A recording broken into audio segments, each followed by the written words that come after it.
Hello and welcome back for Game 2, FlyQuest versus Team Liquid. Before we jump into that game, however, League's newest addition to the Darkstar line was designed with the help of Cho'Gath fan Brian, who visited Riot last year through our partnership with the Make-A-Wish Foundation. Brian's wish of making a kick-ass skin for his favorite champ wouldn't have been possible without the support of great non-profit organizations like Make-A-Wish. So, Riot partnered with Global Giving to donate 100% of revenue from Darkstar Cho'Gath to over 20 regional non-profits around the world.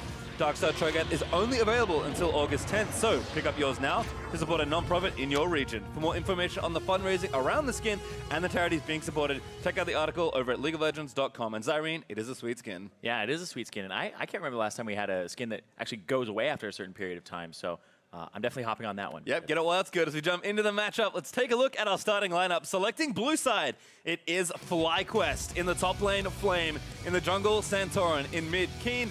Bot, Wild Turtle. His support, JJ, and their coach, Saint Vicious. And that means going up against them on the red side, it's Team Liquid.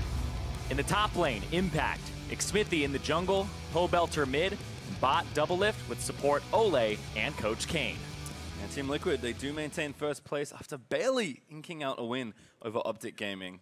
Yeah, they ended up having a really, really rough time. I mean, it's a new look for the Team Liquid, which is what we do want to see from them, right? Unsurprisingly, it didn't look as clean as their standard player, what they seem to be used to. Pobelter was on Smite Taliyah, and Xmithie went back to his ward bot roots. Remember, he loved things like Tracker's Knife and being a vision-centric jungler, so he started playing the River Shen alongside him, getting the Sightstone, having the wards to place down later, and they did win that game, but the proactivity with that type of composition was missing. When you're running the Taliyah, the Shen, that's really, it's not a funnel. That's why I don't want to call it funnel Taliyah, because I don't really feel like you're funneling her or have synergies with her as a Shen. The whole idea is you have semi-global or global ultimates that when you hit 6, you roam to side lanes. And Taliyah is all about shove, fast jungle clear, side lane pressure. And they didn't do that as much as I would thought they would do with that type of composition. So if they run something similar today, that's what I want to see is side lane pressure from this team. Their opponent, FlyQuest, were also short on early tempo yesterday as they did fall to Cloud9. Yeah, FlyQuest actually came out with a pretty solid draft, in my opinion, but they couldn't grab hold of any advantage and were outmatched pretty much across the map. Their score lines were very negative, but I want to watch Santorin and what he does in this game in response to what Team Liquid brings out, because Santorin yesterday, his lanes are dying left and right. He doesn't have a lot of traction in the mid lane, and so it's hard to get off the ground as a jungler when you're losing lanes in the map. So the pressure's on him, but if you run something like a Smite mid laner, there's way more pressure on the enemy jungler to react appropriately, which means he'll have to play to the side lanes of Flame or Wild Turtle and JJ, or if he's going to have to focus down that mid lane, which seriously, Keen didn't have that great of a performance yesterday on the Galio, despite being up against a almost full magic damage composition. I believe it was a 4 AP team. Yeah, it's like 4 AP and a Pike, basically, was the team comp. So, again, I think certainly FlyQuest, despite having a lot of good fundamentals and showing solid improvement in the last few weeks, it did feel like yesterday they were a little outclassed, and I think against a team like Team Liquid, you're maybe even expecting that to increase. So, I think a tough matchup here.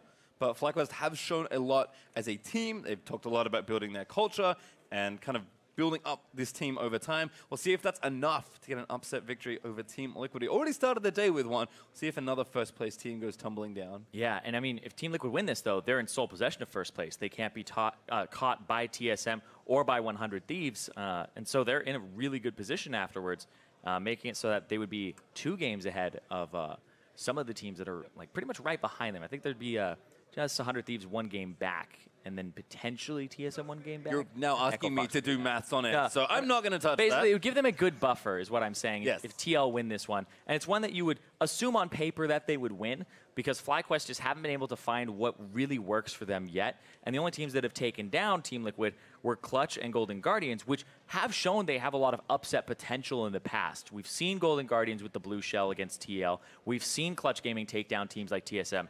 FlyQuest, they've beaten CLG, Golden Guardians, and Optic, but they've lost to Fox, TSM, 100 Thieves, Cloud9. It's very difficult, even historically, for FlyQuest to get these upset wins over teams that are higher than them in the standings. Yeah, they were on a small streak, but it kind of lost a bit of that momentum. As an update, we are going through some technical issues on stage, looking to get those resolved ASAP and jump into the game. So thank you for your continued patience as we work through it. We'll keep looking at this matchup, though, because I think it is interesting just to pose the question, What are we expecting out of draft from these two teams? I think FlyQuest have been a great reactive drafting team. They smashed a funnel in, I think, their last week performance. They kind of understand a lot about how to play, and I think we are seeing Liquid, when they stray from the path, it doesn't look as good, but they're trying to pick up wins. So for them, do they just take the win and take possession of first, or do they maybe have something a bit different? Is Doublelift going to revisit Vladimir, and maybe Team Liquid try to hand it that sort of strategy again? It's funny because it was a Xayah for him in the very first game of the split, and people were like, why is he playing standard? What's going on? Marksmen are dead. Then the next game he plays Vladimir, and it's like, why are you playing Vladimir? You're 1-3. You're inting. I don't know what's going on. You're a marksman player. Why are you playing Major? And then he just played Kai'Sa, Xayah, like Jhin, Ezreal all the way through.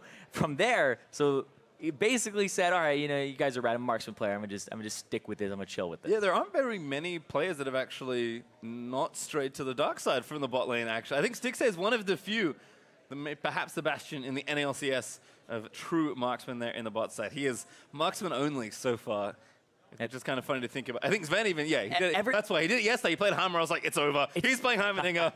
It's funny because everybody has one, right? Like Doublelift has the Vladimir game, Sven has the Heimerdinger from yesterday, and I believe Stixxay has an Aurelia game. Oh, does he? Just a single Aurelia game. That ruins everything. Yeah. I'm so upset. Yeah, all right, well. That's all right. That's all right. But it's like, no, there's nobody who's just strictly been a marksman, right? The dark side is very tempting. You tell how good it was because I clearly remember the Aurelia game from Stixxay. However, while we do work through this, we are going to throw it over on back to the analyst desk.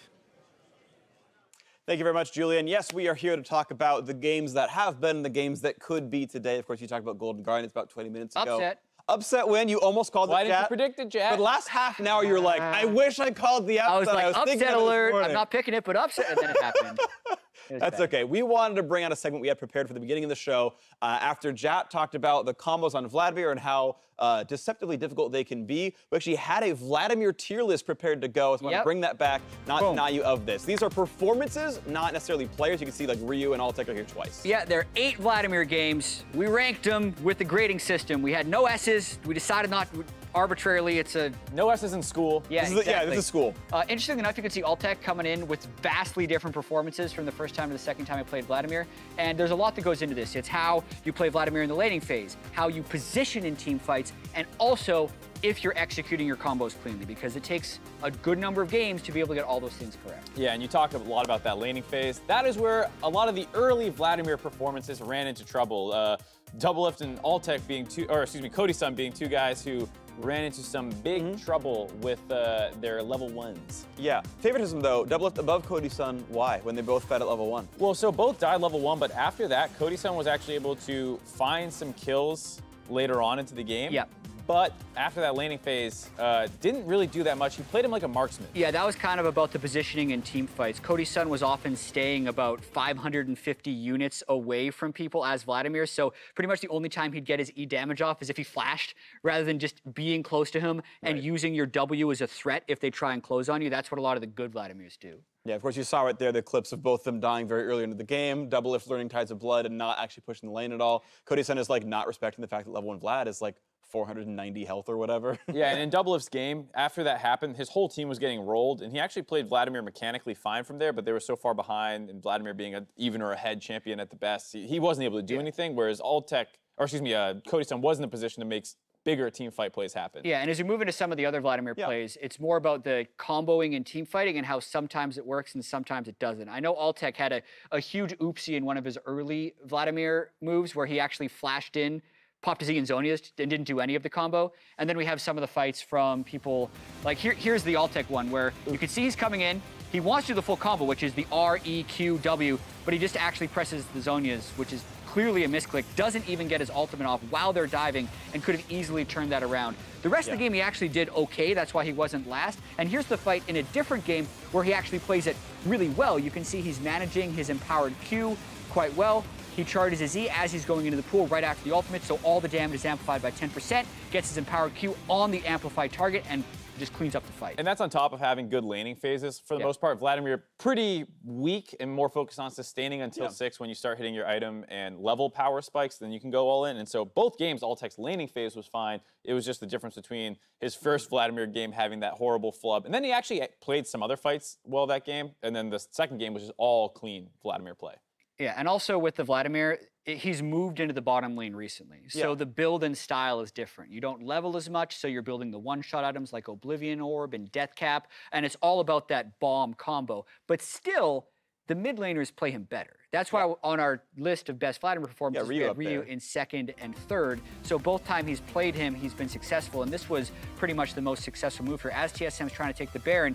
He just full combos people in the pit and then still makes it outside of the pit to get to the squishies. Look at the ground you can actually cover as an experienced Vladimir. Charges up his E while his Q is still going, so he's making sure to make use of all of his cooldowns as they're coming up. And that's really what Vladimir plays about, having a nose for those flanks and how to get onto backline. You are not a backline player. You're much more like an assassin who has a lot of survivability tools, and you want to one-shot people or at very least do big AoE damage. And hey, that matters for drafting as well. You talk about Vladimir's more of an assassin than a backline tool. It's very easy to get yourself in a hole where you're like, yes, we're going to draft our bot laner last. We need our consistent teamfight damage output, and we drafted an assassin. Okay, maybe mistakes there. Want to give you all a quick update on what's going on. About 4 minutes to go still. Santorin apparently having computer issues. That's getting swapped out, and that's about our ETA till Champ Select comes back in, and we'll send it back to the casters. So let's actually move, unless you have more you want to talk about with the Vladimir and the Vladimir players, we can talk about this FlyQuest versus Team Liquid game. FlyQuest surprised me yesterday because with JJ in the roster, they had won 2 straight. Technically, they had a 3-game winning streak, but that was like kind of a throw against Optics, so I kind of overlook it a little bit. But FlyQuest were on an uptick right there, 3-3 record. And they lost a game that I feel like on paper they maybe shouldn't have. Yeah, I agree with that. They definitely dove much too aggressively. There are a few what seem like basic things that they miss out on from game to game. We were highly critical of their build paths. Yeah. They were up against a pretty much 100% magic damage team, and they were building Stoneplate with the Chain Vest first, and they were working on Azonia's Hourglass when they didn't have MR items on their mid lane Galio. So those were some of the problems in that game, on top of seeming to actually press a little bit too hard, which they hadn't done during their 3-game winning streak. Yeah, it was one of those games where if you're up against an all magic damage team comp without consistent DPS threat, then if you go late game, usually that's when you're like, all right, come 3 or 4 items, we'll have 2 MR items and they'll have 4 damage items. They at least went 5 Merc Treads, I believe. Yeah, they got the Merc Treads down, but they could have tried to play that game a lot slower. They have double marksman and all this stuff, and there is a time where Turtle gets caught out on the top side, and rather than being like, all right, that sucks, let Turtle die, they Galio ult in, they TP in, they come in at different times, they lose 4 or 3 people, whatever it was, and then the Baron, and then as much as we were critical of not just the builds for FlyQuest, we were very critical of the comp from C9 as well, where they keep drafting these very low threat team comps. And if you keep getting good leads like C9 seems to do, I guess you can just actually win those games. Yeah, and also staying on the topic of FlyQuest, they have Meteos on FlyQuest now. Right, on reserve, this guy, Santorin, who unfortunately is having some computer issues on stage, has been playing very well, which is why we're not seeing Meteos now. But that's just another thing that FlyQuest could potentially do down the road. We know they've already swapped in and out their support in the bottom. Quan has been swatched out for JJ, who they really like his shot calling. Yeah. And Meteos is a guy with a lot of experience. So it's a testament to Santorin and how well he's playing that he's still starting for this roster in lieu of Meteos. And that's going to be kind of something to watch for, absolutely, is just, does that change over time? I know we talked a little bit yesterday about at what point do you actually lock in your roster? Maybe around week 6 or 7, do you just stop and say, look, the experiment needs to stop. We need to settle on something, get the reps in, and go from there. So maybe a couple weeks left in the year to figure out what they want to be doing. But of course, yes, for now it's Santorin. I do want to move towards Team Liquid, though. Yeah. Of course, as you can see, Ole up on your screen right now. Another unsurprising somewhat surprising team, right? Kind of a couple of trip-ups at Rift Rivals, and not, honestly, to me, the most impressive game yesterday either. Yeah, but you still look at the standings, and if they win this game against FlyQuest, they're alone in first. Yeah. Because 100 Thieves, who they're tied with at the start of the day, lost as JJ takes a quick break. Keeping the brain warm. Yeah, it's the most important muscle in the body. Brain warmer. Warm up your brain. As far as T-Hell, though, they pulled out the Smite mid yesterday with Talia Shen, which was relatively ineffective. River Shen? Right. Like, later in the game, they had the Scythe Stones, and they were able to win late game through their Savvy. And they still haven't gone back to a mage bottom lane since that week 1 loss to Golden Guardians. So I'm really curious to see how much Team Liquid experiments versus continuing to refine what they know? Because clearly there is still some experimentation happening. From what I know, Doublelift is still practicing the alternate play styles bottom lane like the Vladimir, and they're clearly still experimenting in the mid of the jungle. All right, well, it looks like we actually have the players ready to go on stage. Sorry, Mark, you got caught up in the fact that the players are ready to go, so casters and Champ Select, take it away. Thank you, Freak, as we're going to kick ourselves into draft for Team Liquid versus FlyQuest. Alrighty, let's see what happens here. The Aatrox ban from Team Liquid, bringing that over from the Rift Rivals, making sure it doesn't show up here. And it's funny because players had a lot of time to chat with each other in the pregame lobby. Impact threw down a little bit towards Flame and said, top need 1v2. Yeah, he's worried. And then when it was like, hello? He was like, no, it's just because Flame is so good. Yeah, it's like, we got to 1v2 him, right? Gotta make sure you know how to cover your tracks. There's Chantelia, the Vans there from FlyQuest. They're going to take away the option Team Liquid used in mid yesterday. Nocturne joining Aatrox as everyone's favorite compulsory red side band. Yep, and Zoe also, I think, a very good band on this side. Yeah. Zoe, Heimerdinger, things that you would potentially see over here. Talon's interesting because I don't think it's like super good blind pick first pick. That's fair. Right? You could pick it like red side third pick, and it could be very potent there. But I think like Zoe's kind of like the go-to if you think they're going to play it, especially with the bans that have come through already. I think both these players are pretty well practiced on that champion as well. I think neither Keen or Point Belter really strike me as Talon players, but of course I'm sure they're more than capable of playing it. Instead it is Swain that gets banned, who is also quite strong, but we didn't see it last draft. And there is Zoe, first picked here by FlyQuest. Pretty expected, so we'll see what the response is from Team Liquid. Well, the Yasuo was played into it last game. The Zoe got off the ground very early with the first blood, so Mickey was able to take over the game. But now with Keen piloting it, it means you know that they aren't going to be running a funnel strategy. Team Liquid can pick anything they really want here. Braum, Kai'Sa, you could pick Yasuo. Yep, I think Yasuo is kind of the pick that's replaced Aurelia in this matchup. When she was stronger after the nerfs, Aurelia was pretty good into Zoe for similar reasons. I think Yasuo just kind of slotting in there now that Aurelia has fallen down a little. That's a really good point because your W, your wind wall, will stop the bubble. So once you get in on her, it's really hard for her to peel off, and she doesn't have a true escape. And then for Aurelia, it was kind of you can just W and try to get through the bubble extra damage with just holding it and having the damage reduction. Yep, mobility helps as well because Zoe is kind of tricky to pin down at times. Like this pick though from Liquid, Smithy back to Kindred, something he is extremely well known for. Yeah, go back to Mid-Season Invitational CLG when he kind of taught a lot of people in the world that you can Kindred ulti objectives. And I remember players at that tournament, high level, the top from their regions, going, I didn't know you could do that. And then picking it up for later on in the tournament because of it. Certainly a good one, but like this response here from Santorin, he's going to go with Gragas in the jungle, I assume. Yep. And Mundo, therefore Flame in the top side, most likely. Yeah, Gragas is a flex pick, can go top or jungle, but with the Mundo lock-in, it will be most likely in the jungle there.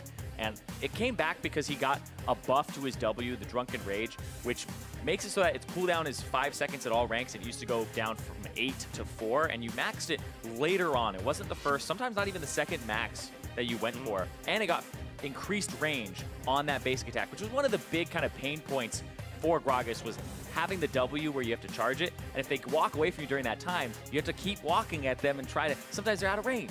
So having that extra basic attack modifier and the extra range brings Gragas back in. Yep, and there's Darius as a counter pick to Mundo, seen this a few times now, but has enough pressure to try and execute Mundo despite how unkillable he does get. And I think Executioner's calling first item has become kind of the Darius versus Mundo meta, where people are not getting it after level 6. They're getting it as their first item on Darius just to get it out of the way and just beat the matchup. It's almost like when people go Ninja Tabis on tanks to deal with matchups that are very physical damage heavy. It's like going Ninja Tabis versus Tryndamere, right? You aren't increasing your damage because you're decreasing his damage. So in this case, you want to decrease his healing, which increases your damage relative to his in terms of how much you're going to be doing to his health bar.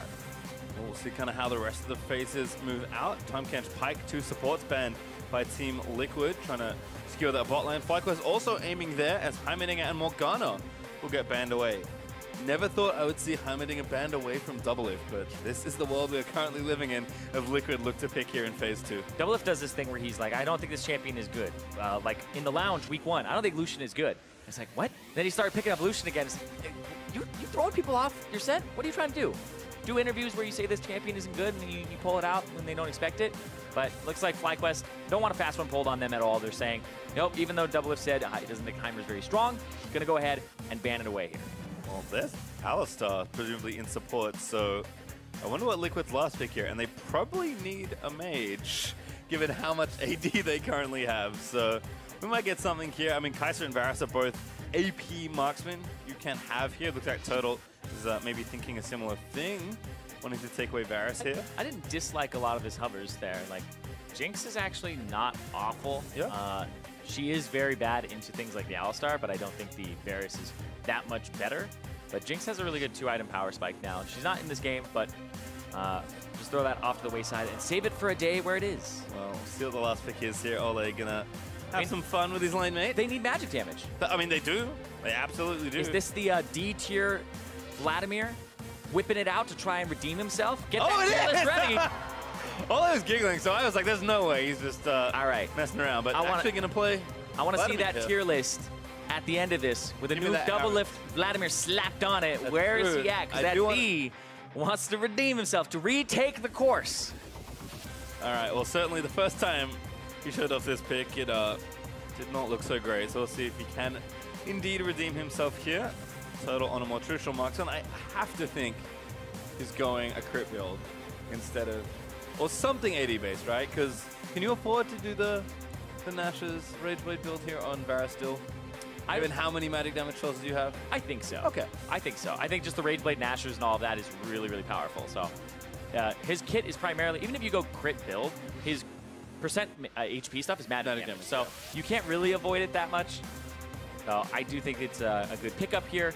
They have some good basic attack modifier people so that Braum is very good alongside. Also, Rageblade alongside Braum means that you actually stack his passive faster. Yep. With the Rageblade too.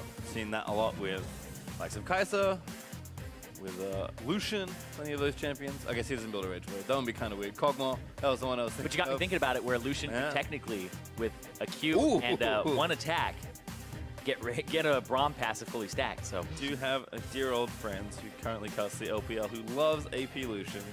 Rusty, I don't think it's ever going to happen on stage, mate. I'm very sorry. We'll refocus though here. FlyQuest versus Team Liquid. As Team Liquid looking to have a better performance than yesterday and pick up yet another win and take possession of first place. FlyQuest looking for the big upset.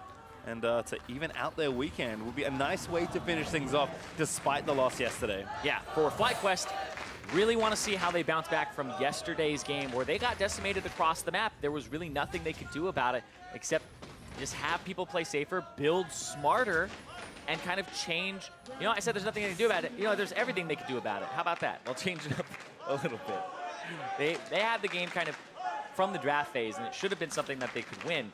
And so FlyQuest here, it's really kind of proving that they can take down top teams. They've lost to Fox, TSM, 100 Thieves, and Cloud9. They've beaten teams that are around/below them in the standings, but they haven't really upset anybody. And when I think of FlyQuest, I don't think of those high moments where Clutch Gaming and even Golden Guardians have had. It's not characteristic of FlyQuest. They kind of play at a consistent level where the teams that end up being above them will beat them. The teams below them are the ones that they'll be able to take the wins off. Yep, so we'll see if we can take that consistency, all those learnings, and into a victory here versus Liquid. Vladimir with Coin. I actually have no knowledge on this. At all. I know that last time it was, I think it was double Relic Shield for them last time when they played this matchup. So interesting. It gives movement speed. It gives cooldown reduction. It gives them a little bit of passive gold generation. But pretty much nothing in terms of combat stats. We'll find that in a moment, as looks like trying to chase some people out of the jungle. Turtle, though, also being chased down. Lethal Tempo does proc, so he has that keystone this time around. So it looks like Santorum will safely start his red buff here. So kind of a late invade attempt there by Team Liquid, but no jungle taken away and no kills, unfortunately, for them. You can see Keen hanging out in the mid lane. He'll get things pushing, and definitely eyes here on Doublelift to see how he can do, you know, round 2, chapter 2, perhaps, with this Vladimir. And this was the same picks here for both Doublelift and Ole in terms of they had the Alistar and the Vladimir, seeing it as it was a combo. The phase rush for double lift too. We've seen kind of Vladimir's be all over the place. Electrocute, Predator yesterday for Ryu. And the phase rush here for kind of a consistent source of having that that quickness in the fights, able to access the backline, but it's not on demand.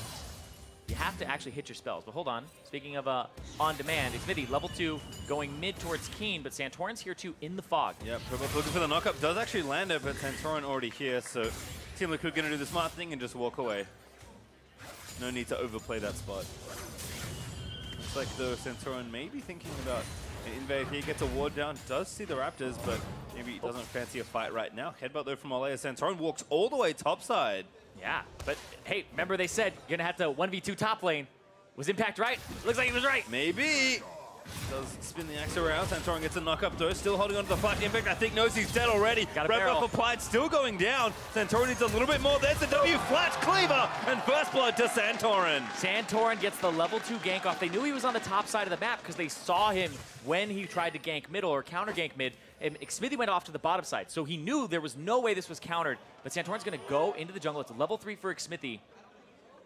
He's got double buffs too, I think. Maybe jungling. Oh, Santorin might get some really bad news here. Yeah. If he body slams into the ground, it's going to be a tragedy. All right, gets over the wall instead. Yeah, he played that absolutely right, where he was waiting for Smithy to show himself, and he saw the Impact TP'd back and started running towards the blue buff. So Impact was kind of securing that this was going to go over to Smithy. So what gets traded here is Santorin trades his flash on this, and this is your Acer Predator replay, where he flashes, but then, oh, Ole, dead! Nice snipe from Turtle. No time to revisit the first blood, because FlyQuest getting it done there in the 2v2. Yeah, they actually get the kill. This time it's not double lift that dies, it's Ole that dies very early on in the game. And we had to see what happens in that trade there, because I would assume that Ole ends up getting caught just by a Q from JJ, and then I don't think he's respecting the damage output. Potentially gets stunned very early, flashes and the ignite plus the finishing touch here. So let's see this one more time. This is your Acer Predator replay. For real this time. Yeah, walks up, face checks, gets hit once, hit twice, finished off, and then Wild Turtle gets the hail of arrows. The flash, yeah. Too late, face checked it. And that's one where there's no reason to face check it. If he's there, ouch. If he's not there, I don't know what you gain in that situation. I don't think he's going to take a back timer that early either. That just seemed like it was too aggressive, especially when your jungler is on the top side of the map stealing the blue buff away. So there's no way he could ever help you. Yeah, Smithy did do a pretty good job taking some jungle on the other side. Ole actually roaming with him right now, trying to give him a little bit of extra coverage as Ole going to take down that Scry's Bloom as well. Smithy also claims this crab on the right side. I believe he got both thanks to Santorin's very aggressive level 2 gank there in the top lane. And also Flame TPing back here to the top side. Impact has burnt his already, getting back with pretty meager assortment of items there. Flame feeling a bit more comfortable with a quick ninja tabi here. I always love watching this matchup between these two former LCK players. I guess OGN back in the day. OGN champions for Flame. Love me some CJ Antis Blaze back in the day, dude. That was actually my favorite team back then. Season 3. Love it. And Flame's a good player. Played in a lot of different regions. Played in LPL. Now, of course, playing in NALCS. Certainly has kind of restored a lot of that former glory and diversified. He would not be playing Mundo 4 years ago as Irene. That's true. And I don't think Impact would have been playing Darius. Times have changed. He did play a lot of Jax, it's true. That things like Jax Shed. But I didn't think it would be the Darius. But I think both these guys have shown pretty much a lot of improvement across their careers, where Impact has diversified, gone for a lot of those aggressive champions, lane-dominant champions, and Flame has become more of a team player over time. These guys were kind of night and day in terms of differences that they had back when they were in Korea, where Impact was kind of the stable player who would sometimes go towards mid, give resources away to FLICKR, and also just be a split pusher, whereas Flame, he was pretty much just give me everything. Rotate, get the lanes, get the farm, the Flame Horizon, named after him, with 100 CS up early on in the lane phase. Well, it's a little up for Impact, but not quite 100 just yet. Sitting at just above 10. Smithy is going to pay a visit mid lane. Perbalto ready with the last breath. Win wall Q. I think he was maybe trying to bait something out there. Yeah, he's trying to hide the animation. Yep. So if you win wall Q, you hide the animation of your Steel Tempest just slightly, so it's a little harder to read. So don't fall asleep when you're trying to knock them up and do some fancy moves. So So kind of all comes together nicely, but Keen stays calm, doesn't need to burn a summoner, just jukes out of the way of the tornado, and everything is A-OK. Checking back in with his bot side though, Doublelift does have a pretty early need to see large rods, seen a lot of Spellbinder here for Vlad, but this doesn't take away how tricky this 2v2 has been as Turtle. That was a little wide. Bit of an airball there on the Varus ulti, but Yep. still the pressure there in the 2v2 for FlyQuest. Yeah, they have pressure, but with that ultimate down, it means that there's potential for a counter, where now that Doublelift has his ultimate, as soon as Ole has his, and I don't know when his flash is back up, Hex Flash doesn't give me information, so we'll see. I know he has Hex Flash, Irene. That much I can tell you. Is Impact does get a nice trade there onto Flame, but Flame holding on pretty well, not falling too far behind. Impact though going to go looking, covering Xmith as he takes yet another Scuttle Crab here in this game. You can see already 6-6. Santorin is a bit behind in XP though.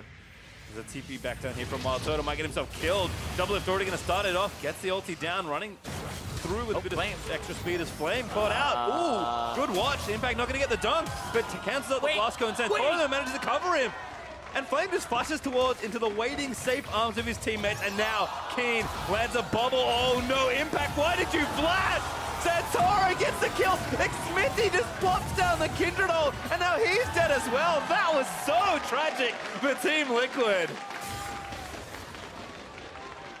So that was so well played from Flame. He uses the stopwatch at the perfect moment. He's about to get dunked. They hit the blast cone so he can't get it afterwards. And then the big thing that in that fight afterwards is Xmithy has 2 stacks of his Kindred E on him. The final auto attack comes through and it wears off as it's in the air. The execute may have been enough there to finish off Flame if it actually landed, but it was just barely out of range. Well, We'll the see that Shakespearean comedy of errors, but well played nonetheless. Yeah. Here for So, FlyQuest. Flame pops the ultimate, the dunk comes through, and see how he's fully stacked with the gold rings around him? He's gonna flash away. That attack is not empowered for the execute because it wears off because of the hourglass, because of the stopwatch there, and they get to turn it around by milliseconds. Whoa. And Xmithy blows the ultimate too. He's not in range.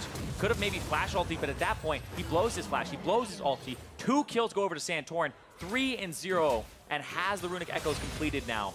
And this is what we were saying when we were watching Santorin to upset these lanes early. He gets there in time, Flame is able to outplay, and he opens up the opportunity for his team. He was feeling the early pressure as well from Xmithy, so credit kind of find that back there with some good gank timing, some good team play here. Ole getting stunned, he's too far forward. I think's the problem. There's the problem by JJ! Wild Turtle, another 2v2 kill down onto the cow. In what world is Doublelift going to be able to help him? I'm very unsure, because Doublelift is back there going, I'm actually last hitting under turret. He doesn't have the Crimson Rush going on him. He doesn't have the Qs ready to go. But look at this, Impact, no flash. Here comes the revisit gank. Santorin's there way before Xmithy. See if they kill him. Already gets a body slam down. That's enough damage. Gets the party keg. And takes down Impact with the execute off the ulti. Now the turret also looking a little low.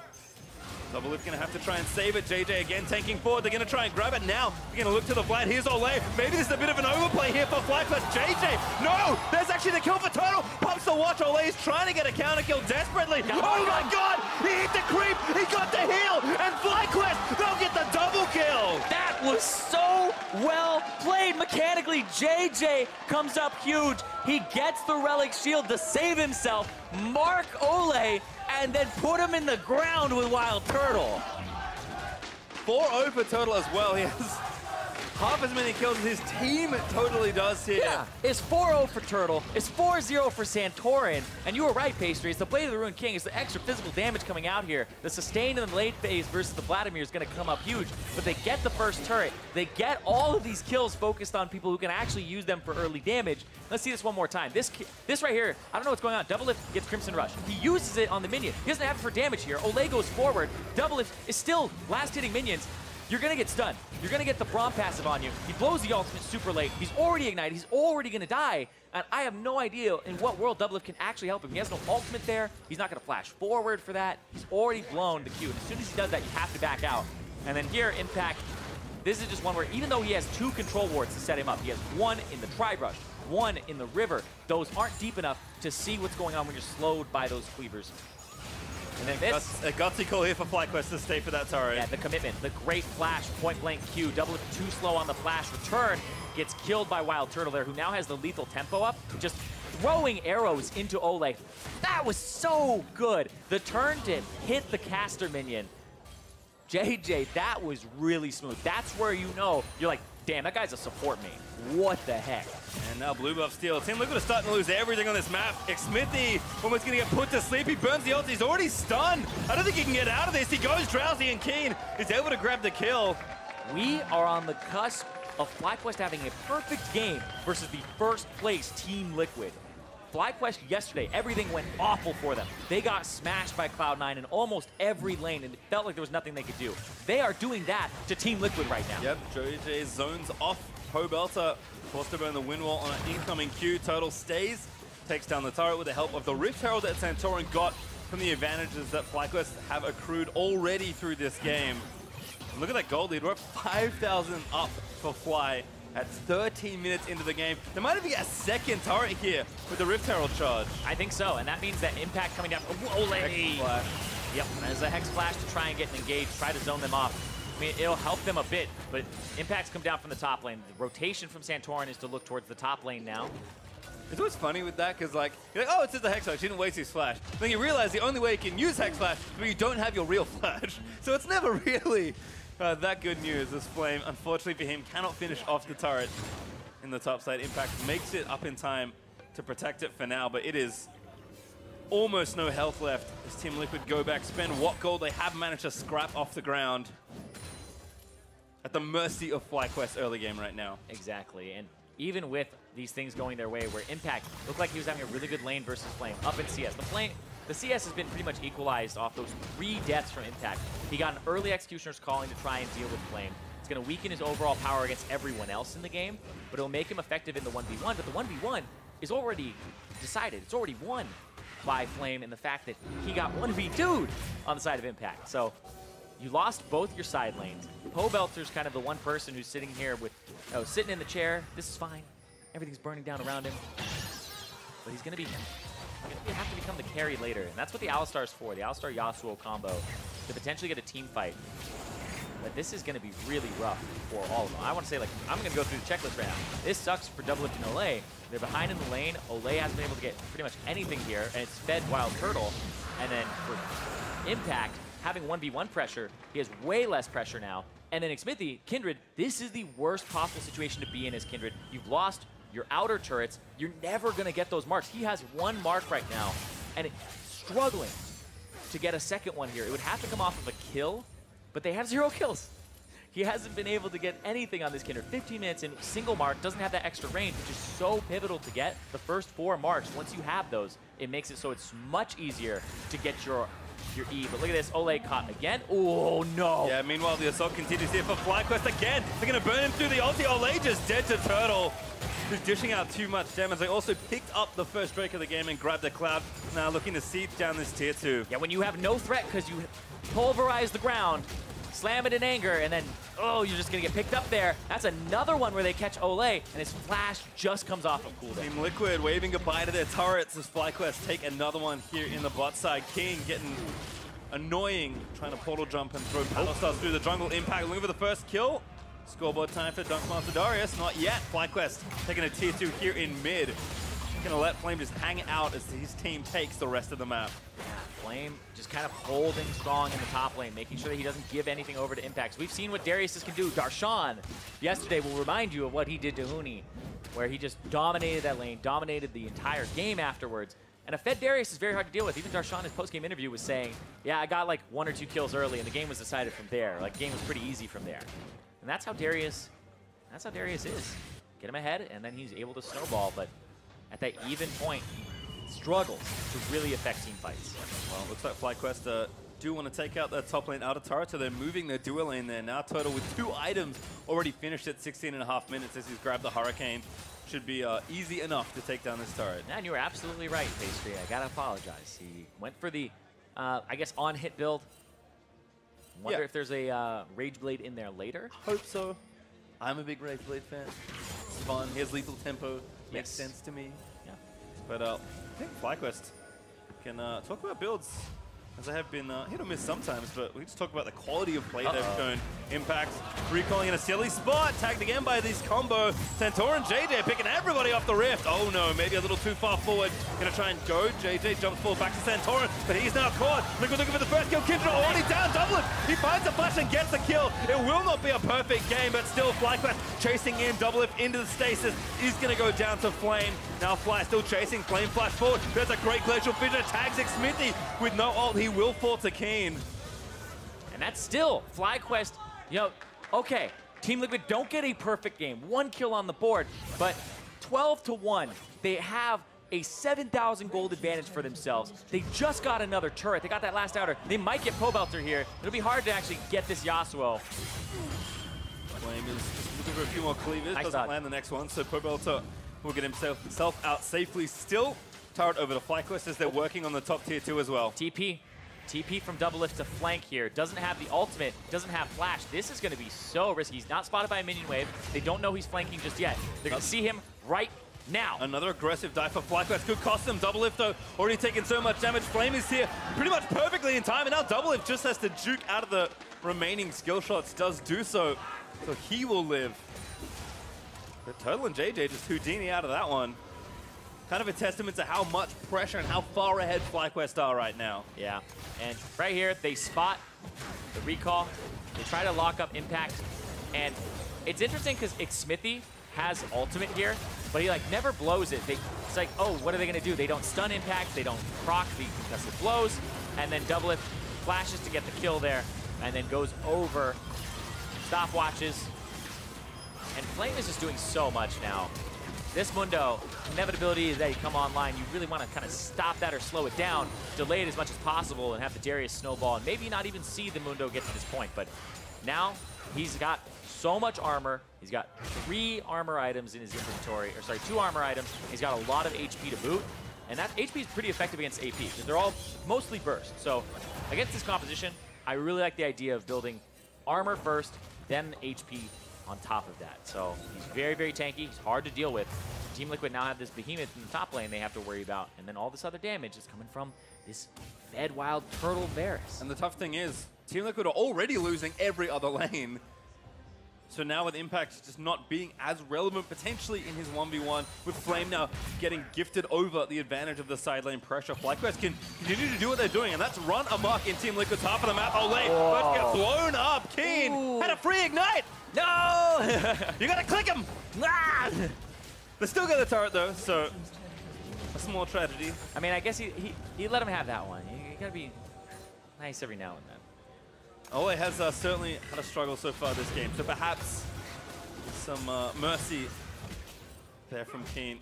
Yeah, he's had a big struggle this game. 0-4. And Wild Turtle, on the other hand, it's been a fantastic game for him. 5-0-3. This is actually the most kills he's had in a single game so far this split. His next highest was Lucian, where he had a 4-1-5 game. But we were at, I guess, 17, 18 minutes in, and he had already hit 5. So this is looking like, so far, Wild Turtle's best game of the split on a marksman. In a meta where people are like, oh, you play Yasuo, you play Swain bottom. There's Wild Turtle meta. Seems like just sticking to some of these marksmen and actually beating Doublelift and Olay in the 2-on-2 is the formula they went for, and it's worked so far. Ooh, FlyQuest's actually finally going to get caught here. They're going to try and finish the Baron. Smithy can maybe do it again. They need to buy some time, but no Santorin able to smite that down. Still Impact in the front line is going to die. Another kill goes as Olay in the pit will fall as well.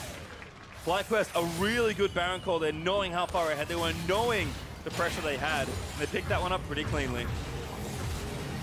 The Baron goes over, the kills go over, and they're still not really in threat of losing turrets, losing objectives. They can reset at the Ocean Drake, finish the top lane wave with the Mundo. And so FlyQuest, they're in a prime spot, 10k gold up, 21 minutes in, to end this in the next 4 or 5 minutes.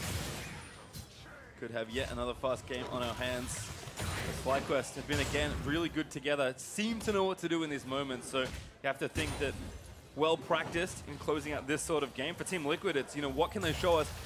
With a comp that just isn't something that we've been used to seeing. Liquid can win just about any game when they're playing their game, but once again, Doublelift Vladimir, not something I would expect him to be able to carry on. If he was on something like Lucian, sure. He's won unwinnable looking games so far with that champion, but once again, when Team Liquid deviate from their path, and again, I think they should be trying something, but it just does not look as good. Don't get me wrong, like Vladimir can carry these games, but he's not in a position to do so. He's behind. Ole is blah. Whoa. All right. It's not can he? Would you expect double as Vladimir too? And the answer, from what we've seen so far, His is in particular. No. Yes. We have not seen the signs that indicate that. You know, give him 50 more games on the champion. Maybe it would be something different. And it's not solely his fault that this game has gone as wrong as it is. FlyQuest have played so well to get to this point. They escort 2 minions in. They take 2 inhibs almost simultaneously in under 23 minutes. And yep, Flame picking up the slack. Gonna get that wave pushing there as well. Okay. The Wild Turtle's like, I want the farm. This is when you fight your teammates for the farm. It's like, no, just mine. He is known for aggressive summoner spell usage, That's so true. an aggressive macro TP from Turtle. Wait, somebody cut the wave. Come on. No, instead it's 2 cannons being brought into bear with the turret in range. FlyQuest just have to be pretty patient here. Impact on the side. I think he's going to try to flank. There's the TP from Doublelift. They're going to go for a counterattack now. Doublelift not able to enter the fight just yet. They're not able to find the one they want. I think his home guard is worn off now. Really Flame is just zoning it. Yeah, I like the flank checking there from Flame. Just kind of walking up and saying, where are you? Ole caught again, burns the ult, gets a good pulverizer, last breath, maybe going to combo on in, but Turtle flashes out, and that's going to be game. Team Liquid are going to be routed in their base. Nick Smithy is the only striker left alive as he's picked off And right at the end. And you saw the idea behind the combo, the full wombo there from TL. But they get 1 kill this game. It's almost a complete perfect game. And that's all they can really walk away from this saying is at least it wasn't a perfect one because FlyQuest stomped TL. A single blemish on the record, but FlyQuest raised Golden Guardians upset by 1 minute as they smash Team Liquid to finish with a win this weekend. 23 minutes and 52 seconds and 19-1 in the scoreline. FlyQuest OP, man. Ooh. They were able to, I mean, it's funny too, because Impact even called the 1v2 top lane in the pregame lobby. And then it was like, actually, you know what? That sounds like a great idea, Impact. Let's take that strategy. They smash him in the top lane. He ends up with 5 deaths, and simultaneously, Ole 0-6-1 this game, destroyed in the bottom lane. And this is a lane that's supposed to be known. The players are known for wanting the 2v2. We saw them, even just yesterday, do well in a 2v2. The Jhin, the Tom Kench, making sure that they're able to weather the storm of things like the Heimerdinger and the Fiddlesticks. And now we see them drop when they try to attempt to play the mages again. It's 2 losses on the Vladimir, and there's 3 losses for Team Liquid total in the split. Yep, they were asked to rise to the challenge of playing a team like Team Liquid, and they do complete the upset and push Team Liquid down a peg. They will not claim first. They'll still be tied. Not They full will. possession, though. Still there, but would have been nice to sit atop. Instead, FlyQuest right the ship, making a surge, and potentially this team can find a bit more consistency. This is a team that could rocket through the standings in these next few weeks. Oh, yeah, absolutely. And FlyQuest, they're 4-4. Team Liquid are 5-3. It's literally just 1 game back where if they're able to pick up another win, and that's why the standings are so tight and so close, but also at the same time, I want to say, if you're a Cloud9 fan, when the standings stay in this area where everybody's kind of beating each other, you're happy because it means you get to lose more games potentially when the roster's trying to recover. And so you're ending up going, well, if first place is only 4 wins ahead of us or 3 wins ahead of us now, then that's a really good sign because all you have to do is have a good week when somebody has a bad week and you start slipping yourself right up there in the standings. And I think for FlyQuest, the thing that really impressed me this game is not just that they all played well as a team. Yep. That's something I'm now coming to expect from FlyQuest. But everyone, when faced with an opponent that is, I think, pretty easily to argue better than them, all stepped up and won basically every single lane. Yeah, and I think that Flame is somebody that you definitely have to give a big shout out to. Domination in the top lane, Santorin able to play alongside him, and you're seeing why these guys have that type of synergy and why you're going, man, they should maybe play to Flame a little more often. Maybe. Well, to get more about that win, we're going to send it down to Ovely and the victorious Rebel Rouser in the jungle. Thanks, guys. Santorin destroying Team Liquid. What does it mean for FlyQuest to take down a first-place team, and how did you guys make it look so easy? It means a lot because I think yesterday we should have won. Saint has been really good at outdrafting. I feel like every single draft feels a lot better for us. So it's just the team. We're still a new team. We're still learning how to play together. I think we need to be better at using scrims properly. So I think we're not learning as fast as we should. So winning against Liquid means a lot to us. Now, I want to ask you about your play because we saw you on Gragas today, and you've been playing a big role in all of the wins that FlyQuest has been picking up. What do you think of your own performance so far? I think Saint gave me a wake-up call after week 1 and 2. I played really, really bad. I had like a 6 months off season, and I think he really helped me like focus on what I had to improve on and what I should do for the team, how to impact the game. And I think since Saint helped me, it feels like I'm actually like doing work for my team, which is really enjoyable. So you mentioned Saints playing a big role in a lot of the success that FlyQuest is finding, but is there anything else that's helping you guys pick up all of these consistent wins? I think our team atmosphere is really, really good. If we have a bad game or we have a bad draft or something like that, we always talk it out. We don't have people that are really frustrated with each other. We always like make sure that we keep on track. And I think just every single player really wants to win on this team, and everyone has really good attitudes. Now, the recent big news was Meteos getting traded to FlyQuest. So I want to ask you, are you feeling any pressure, maybe trying to defend your position as a starter? There's definitely a lot of pressure. I think Meteos is a great jungler, and I think anyone who has Meteos below him should be scared, no matter what jungler is like playing starting position. I think it's a weird situation because like I think Meteos does deserve a starting spot, so of course I'm a little scared. Well, Santorin, thank you and congratulations again on your win. And for more on the game, let's hear from the State Farm Analyst Desk.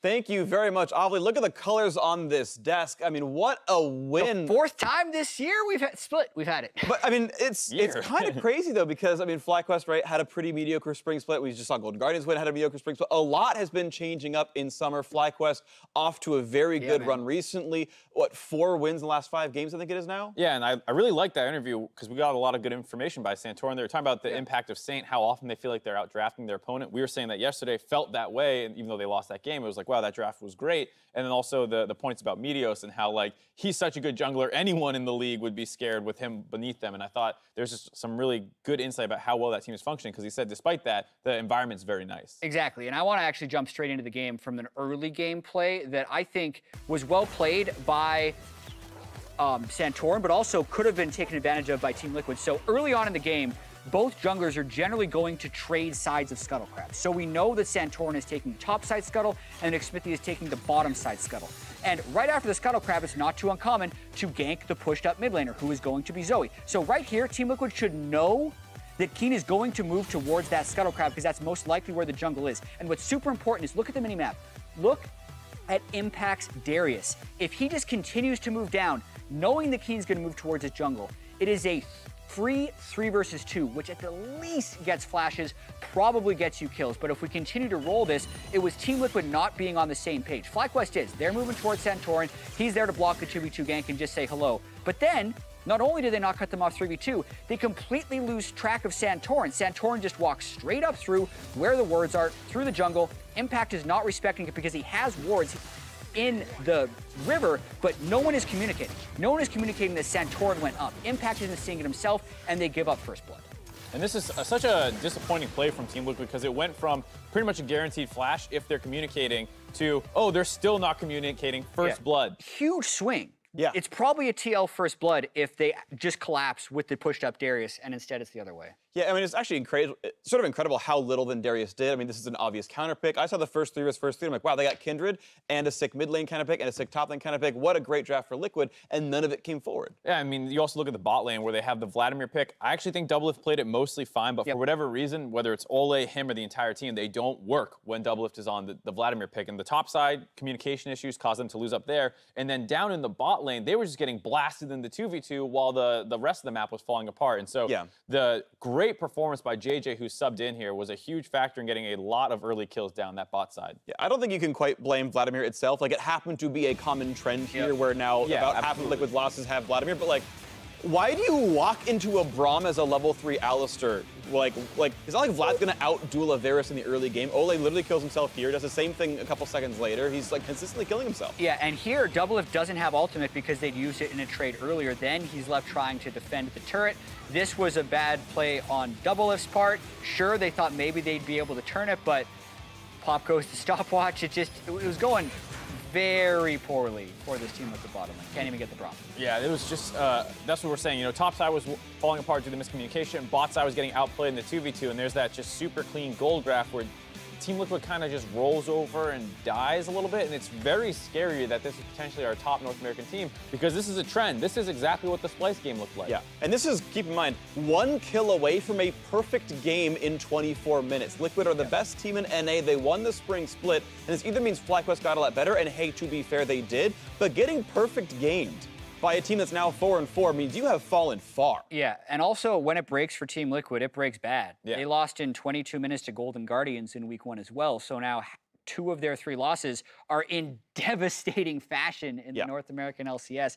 And I do agree with Santorin that St. Vicious' drafts have been good, and the culture of FlyQuest seems to be taking a turn for the better. So last split, we had those 3 teams down at the bottom that people were basically just picking up wins against in Golden Guardians and FlyQuest. Yeah. And They're both Team 4-4. Liquid is showing you that those aren't free wins anymore. There go 2 of their losses. I mean, both teams have made some roster moves, not just with the coaching staff stuff, but you had Mickey coming in. He's been working out very well the last couple games, and JJ has really stepped up, and he's just a great success story for the whole North American region. Collegiate player, goes into academy for a little bit, and then comes out as an LCS starter. And him and Turtle have been doing great in all their games. Yeah, that's got to be really impressive for them. Those 2 have done amazingly. I mean, the one stat I wanted to bring up, by the way, is Doublelift is the only one who did more damage than literally any player on... sorry, I'll rephrase this. Everyone on Team Liquid aside from Doublelift did less damage than every single player on FlyQuest. Yeah. Darius did less damage than Braum. But Darius and Yasuo were complete non-factors. Yeah, they were getting smashed. And again, it's not like it's just Doublelift. It's mid lane's not doing much, top lane's not doing much. They're not coordinating very well. We'll see if Liquid can turn things around for next week. We are taking a breather, but after the break, TSM and Echo Fox butt heads in Game 3 of the day. Don't touch that browser.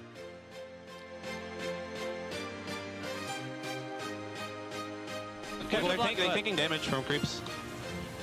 Oh, that guy's one shot. We can walk up. Here. Hey, look at I'll slow. Ali. We can fight. Slow. Okay, back. I'm peeling Jason. Nice. Go, everybody. Kindred. Good job, guys. Fuck him. And through top. All right, I'm through top. Nice. Let's go. The sub above difference is daily, not shredded last night or baked yesterday afternoon. Good ingredients, prepped fresh every day. Because that's what daily means. Jersey Mike's. Be a sub above.